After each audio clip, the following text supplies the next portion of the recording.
আসসালামু আলাইকুম।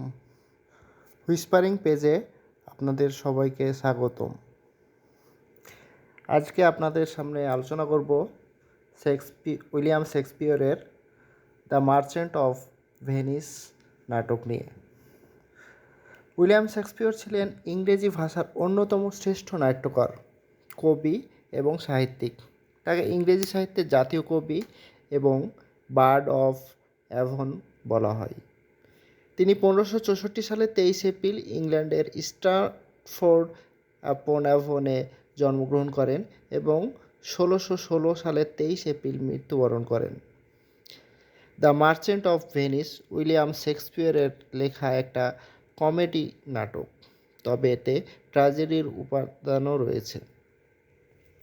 এটি প্রথম প্রকাশিত হয় 1600 সালে এবং শেক্সপিয়রের অন্যতম আলোচিত নাটকগুলোর মধ্যে একটি।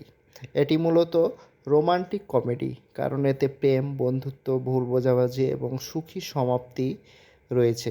তবে এতে ট্র্যাজিক উপাদানও আছে, বিশেষ করে ইহুদি মহাজন শাইলকের প্রতিশোধপ্রবণ চরিত্র এবং তার প্রতি সমাজের বৈষম্যমূলক আচরণ। এটি একটি কোর্টরুম ড্রামা যেখানে শাইলকের মামলা এবং 1 পাউন্ড মাংস চুক্তি নাটকের অন্যতম উত্তেজনাপূর্ণ অংশ। এটি সামাজিক ও নৈতিক প্রশ্ন তুলে, যেমন ন্যায় বিচার বনাম দয়া, ধর্মীয় সহিংসতা, লোভ বনাম প্রেম ইত্যাদি। দ্য মার্চেন্ট অফ ভেনিসের প্রধান চরিত্রগুলো হচ্ছে Antonio, Shylock, Bassanio, Portia, Nerissa, Jessica, Gratiano, Lorenzo, Salerio, prince of Morocco, prince of Aragon.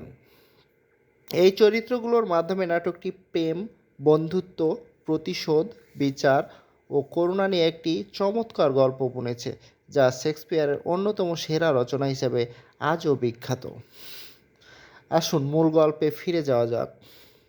The merchant of Venice নাটকটি শুরু হয় অ্যান্টোনিও নামের এক খ্রিস্টান বণিকের বিষণ্ণতার মাধ্যমে।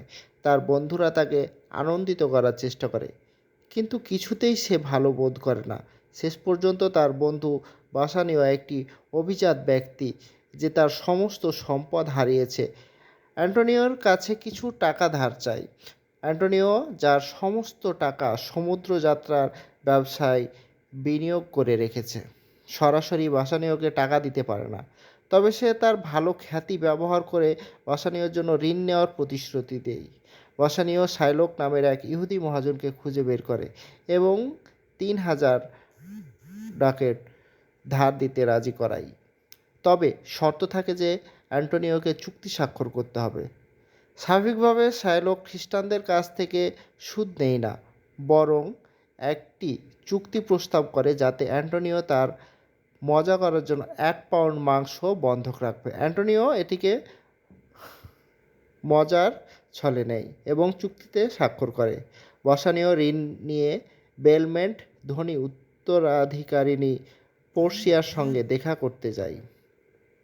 পোর্সিয়া অবিবাহিতা, কারণ তার বাবা সিদ্ধান্ত নিয়েছেন যে তার বিয়ে হওয়ার আগে সকল পাত্রকে 3টি সিন্দুকের মধ্যে একটি বেছে নিতে হবে। স্বর্ণ, রূপা ও সাধারণ সীসার তৈরি এই সিন্দুকগুলোর মধ্যে শুধুমাত্র একটিতে পোর্সিয়ার ছবি আছে।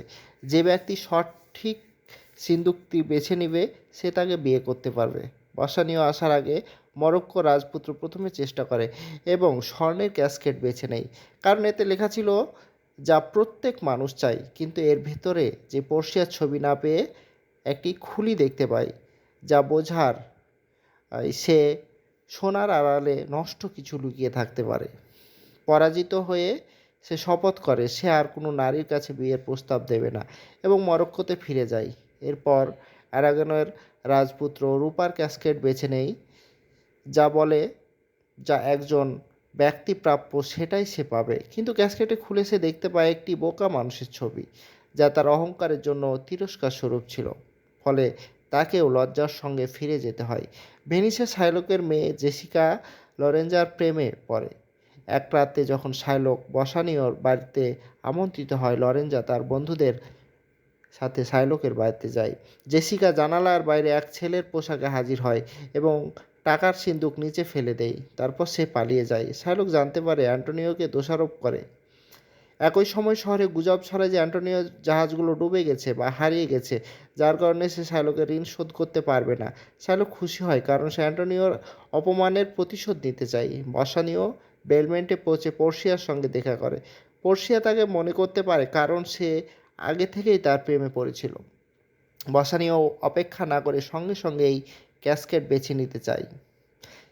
সে সিসার সিন্দুকটি বেছে নেয় কারণ এটিকে সে সবচেয়ে ঝুঁকিপূর্ণ মনে করে। ভেতরে পোর্সিয়ার ছবি পাওয়ার পর তার বিয়ের প্রস্তুতি শুরু হয়। একজন দূত এসে বসানীয়কে চিঠি দেয় যাতে অ্যান্টোনিও জানায় যে সে সব হারিয়েছে এবং শর্ত অনুযায়ী তাকে 1 পাউন্ড মাংস দিতে হবে। বসানীয় দ্রুত পোর্সিয়াকে সব বলে এবং পোর্সিয়া 6,000 ডকেট নিয়ে অ্যান্টোনিওকে বাঁচানোর পরামর্শ দেয়। বসানীয় ও গ্র্যাটিনো ভেনিসের উদ্দেশ্যে রওনা দেয় এবং পোর্সিয়া ও ন্যারিসা ছদ্মবেশে পুরুষ সেজে তাদের পিছু নেয়। অ্যান্টোনিওকে আদালতে আনা হয় এবং ডিউক শাইলককে অনুরোধ করে দয়া দেখাতে, কিন্তু শাইলক প্রতিশোধ নিতে চায়। যখন শাইলক ছুরিটি প্রস্তুত করে তখন পোর্সিয়া আদালতে প্রবেশ করে এবং যুক্তি দেখায় যে চুক্তি অনুযায়ী 1 ফোঁটা রক্ত পড়তে পারবে না, নাহলে শাইলকের সমস্ত সম্পত্তি বাজেয়াপ্ত হবে।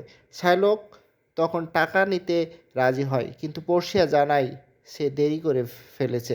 এরপর আইন অনুযায়ী একজন ভিনদেশি যদি কোনো ভেনিসবাসীর ক্ষতি করতে চায় তবে তার সম্পত্তির অর্ধেক ক্ষতিগ্রস্ত ব্যক্তিকে এবং অর্ধেক রাষ্ট্রকে দেওয়া হবে।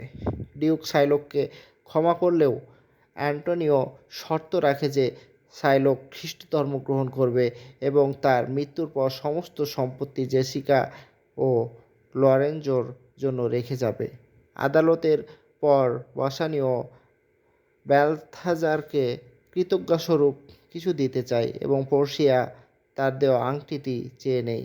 পরে বেলমেন্টে ফিরে পোর্সিয়া বসানীয়র কাছেও সেই আংটিটি চাইলে সে হতবাক হয়। তখন পোর্সিয়া প্রকাশ করে সেই ব্যালথাজার ছিল। নাটকটি 3টি সুখী দম্পতিকে নিয়ে শেষ হয়: লরেঞ্জা, জেসিকা, গ্র্যাটিয়ানো, ন্যারিসা ও বসানীয় পোর্সিয়া। তবে অ্যান্টোনিও ও শাইলক বিচ্ছিন্ন এবং একা থেকে যায়। ধন্যবাদ।